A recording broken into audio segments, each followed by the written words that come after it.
Hello, my friends. This is immigration attorney Joseph Patrick Murphy. I've got a video for you today about proving that your marriage is bona fide. Now, as many of you know, one of the requirements of getting a green card through marriage is being able to prove and submitting proof that the marriage is what the law calls bona fide. Bona fide means, quite frankly, that the marriage is for the purpose of being married, that you two married because you want to be married and not to help somebody get a green card. The green card can be one of the things that happens, but the main point of your marriage has to be being married, starting and having a life together.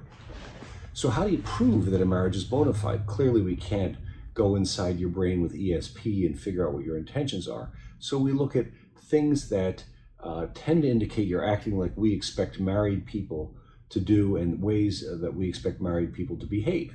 And the big thing is we're looking to see that you've commingled your interests and affairs. Now, a lot of people panic when they're confronted with bona fides. There's a long list, there's a couple lists of things that you could use to prove bona fide. They're on the internet. Most people look at it and they say, well, I don't have every single thing on there, so I'm not going to bother with any of it. And they just drag their case out. It's going nowhere until you supply bona fides. We're not even able to file it. Where some people look at the list and find just a thing on there. Oh, we've got a lease that some landlord scribbled my husband's name on.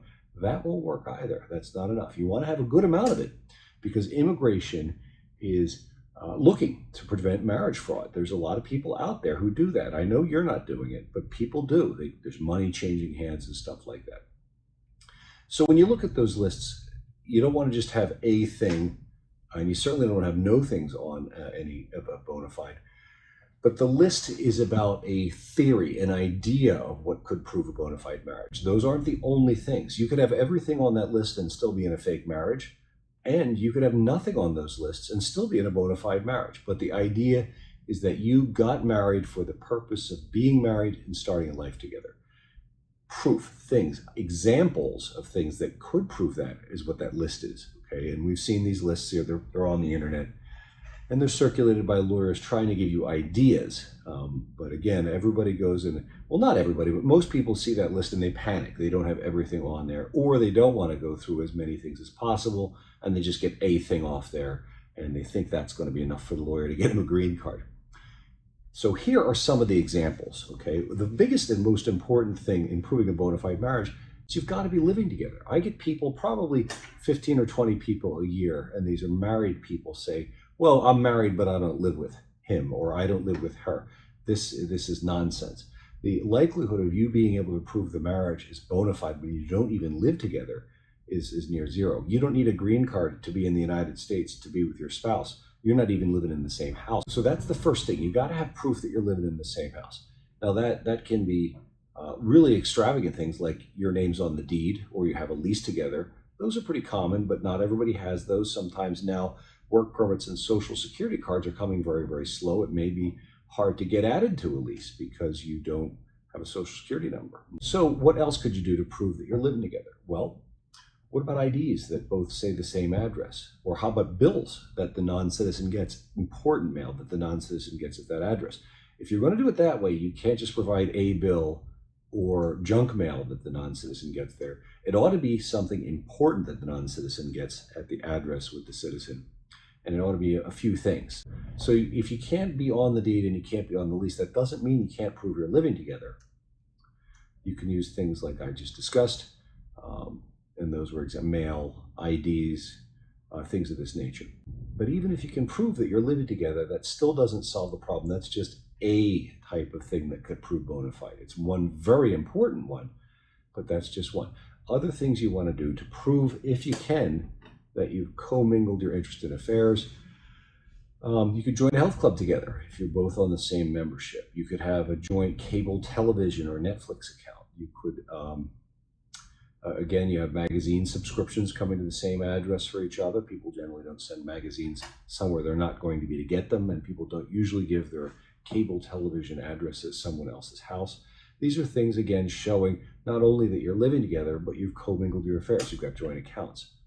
The citizen spouse, if they're employed, can notify their employer that the person to call in case there's an emergency in the workplace is the non-citizen spouse. And when it says, what's your relationship with this person? Put in spouse. You can bring in that form that you filed with HR and say, see, this has got to be somebody important to me. I listed them as the person to call in case I get hurt at work. But you're going to need bona fides. I cannot get you a green card through marriage unless you can prove, give me evidence with which I can prove that the marriage is in fact bona fide. Now we were going through some examples, but even in cases where you can't find any of the things I've discussed or any of the things on those lists, you can get creative. You can think of things that tend to indicate that the marriage is bona fide. There's lists out there: joint checking, joint savings, joint life insurance, car insurance, or health insurance, things showing you're together, that you're working together, that you're a team. Have you listed the non-citizen as an additional health insurance, or as an additional driver on your car insurance, or as a beneficiary of a life insurance policy? Again, don't panic if you don't have those things, because these are just examples. They're ways of thinking about what sort of evidence would demonstrate that a marriage is bona fide. Going on, I've used things as unusual as a joint lease of furniture from Rent-A-Center. That's great. People have memberships, health clubs, I think I've already mentioned. Another group of things that can be useful: pictures of trips you went on together. Again, in a lot of these cases, the marriage fraud is the citizens getting paid to do a marriage. Generally, people who are doing a scheme together don't go blowing the proceeds of that scheme on trips with the person they schemed with. They want to keep their money. So we go on nice trips, maybe a picture of us together at the Grand Canyon or Niagara Falls, whatever you want to do. But that is very helpful. That can show that you're interested, that you're doing things together. Obviously, the most powerful and really irrefutable evidence of bona fide marriage, commingling, whatever you want to call it, is a baby together. If you guys have the birth certificate of a child born of the marriage, you're pretty good on bona fide. So those are the sorts of things that you can use to prove bona fides. If you don't have any of them, what do? We're going to have to start thinking about what other sorts of things you have or can get that tend to prove that the marriage is bona fide. There's a big world out there and an infinity of possibilities. In terms of how much bona fides, how much do you want this green card? You're going to have to supply us with stuff.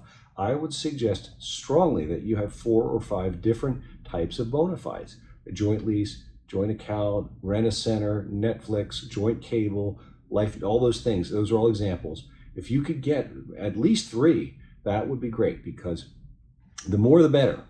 Okay, there's a big suspicion that a lot of marriages are marriage fraud out there, and that suspicion is held by USCIS.